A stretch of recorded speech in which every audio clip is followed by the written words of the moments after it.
Hey, good morning, everyone. Happy Thursday morning to you. I appreciate you being with me here on Morning Musings. My name is Don K. Preston. I am the president of Preterist Research Institute of Ardmore, Oklahoma. Hope your new year is starting out absolutely fantastic. Just be safe, okay? And be sure to make the right kind of New Year's resolutions. People ask me very commonly, they say, "Hey, Don, what's your New Year's resolution?" And invariably, I tell them my New Year's resolution never changes. My New Year's resolution for every single year will be, and always has been for the last 50 plus years, I want to be a better Christian. I want to be a better servant of the Lord. I want to know and understand His will, His word, even better. I want to walk humbly before my God. I want to serve Him with every single ounce of my being. That's my New Year's resolution. I hope you'll share that with me. You know, there are often an awful lot of resolutions. Some resolutions I refuse to make. I am not going to pledge to do without cinnamon rolls. Just not happening, I'm telling you. Or chocolate chip cookies. So there you go. All right. So we're looking at Matthew chapter 24, 29 and following.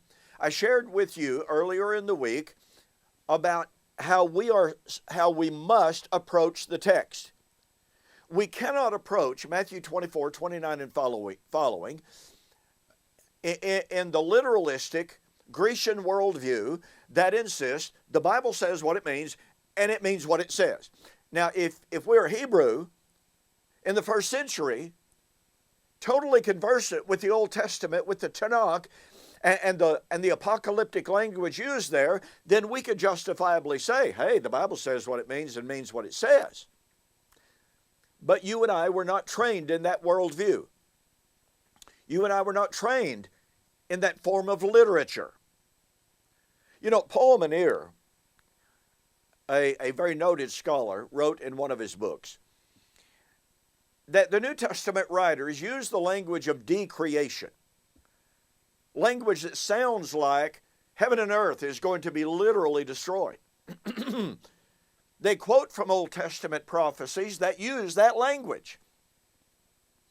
And yet it's very clearly, undeniably true that those Old Testament prophecies did not predict the actual destruction of material, physical heaven and earth. And Paul Manier says, since the New Testament writers,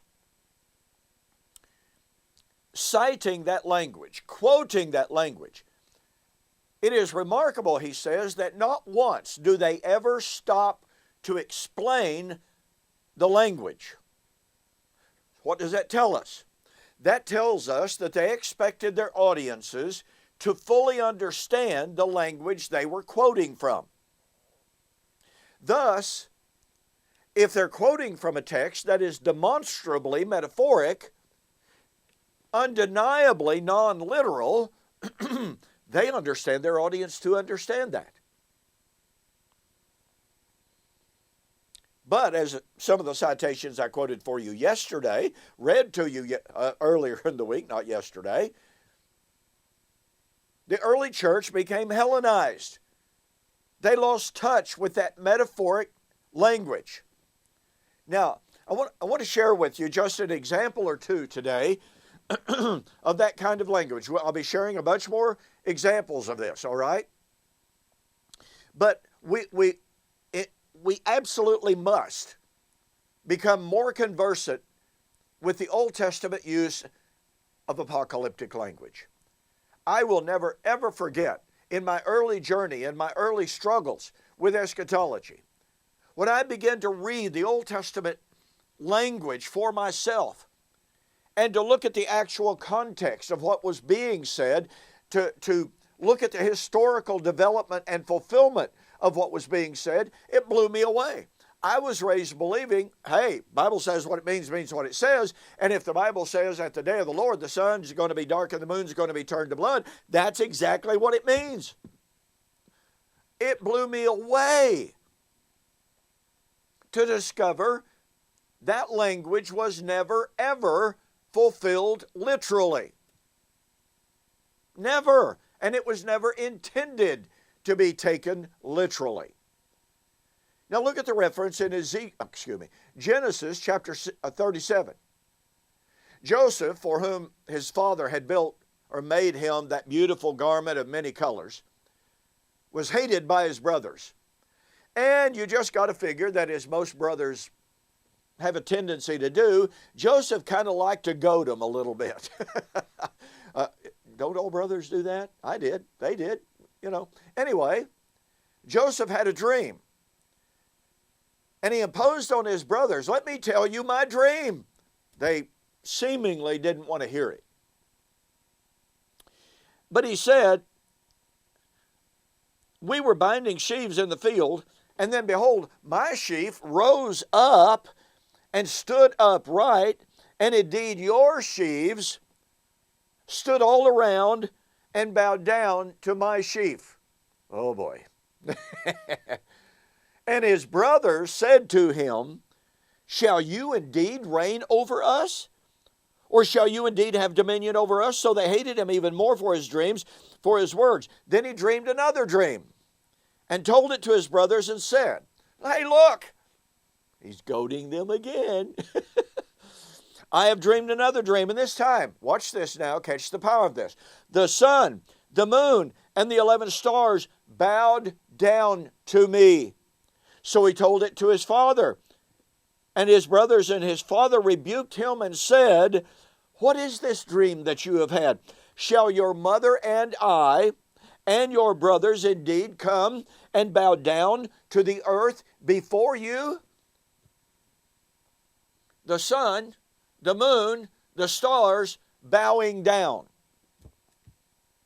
Well, hey now, this is a dream, but if the Bible says what it means what it says. We've got to take this literally, right? At some point of time, the sun, the moon, and the stars are going to literally bow down before Joseph. Well, that's rather ridiculous, I think most people would recognize. But you see, the imagery here is that the leading authorities in Joseph's life, his father, his mother, his brothers, are represented and symbolized by the sun, the moon, and the stars. This is typical.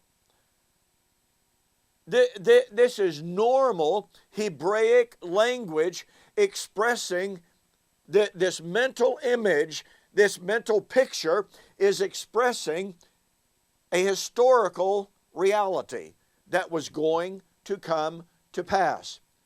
It was not talking about some future end-of-time event in which the literal elements of the cosmos, the sun, the moon, and the stars, were going to literally bow down to Joseph. Political figures, military figures, parental figures, national leaders of any kind were referred to as sun, moon, and stars, depending upon their prominence and position and power. Do you catch a little bit of the power and the significance of this? Would you and I, today, in our Grecian worldview, would we ever understand the meaning of that vision? Of the sun, the moon, the stars bowing down? We may catch a snippet of it. But I dare say we would not catch the full power of what that dream was expressing as the ancient Hebrews understood it. Now, as we progress next week, we're going to begin looking at prophecies from the major and minor prophets, in which this language of the sun, the moon, the stars being destroyed is used.